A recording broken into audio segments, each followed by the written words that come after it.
Boy Turo, congratulations ha. Thank you po, sir. Grabe, pinakita namin yung katulis talaga yung tira mo. You won this game. How did you prepare for this billiards tournament? Actually, di nga masyadong prepare. Di ba? Kasi biglaan din yung pasabi. Pero kahit papaano naman kasi naglalaro-laro din ako pag may oras. Talagang isa rin siya sa naging sports ko.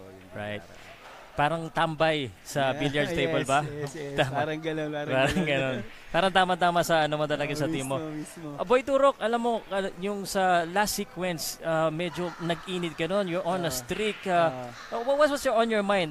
Were you confident na ipapasok mo lahat? Kasi nasunod-sunod mo talaga eh. Di, kasi sir, ang aminin ko na kinakapa ko yung mesa.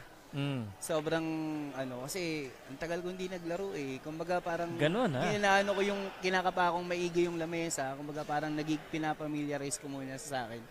Yung takbo ng bola, kaya nga nagpapapalit-palit din ako ng tako kasi parang ginagamay ko din yung bigat.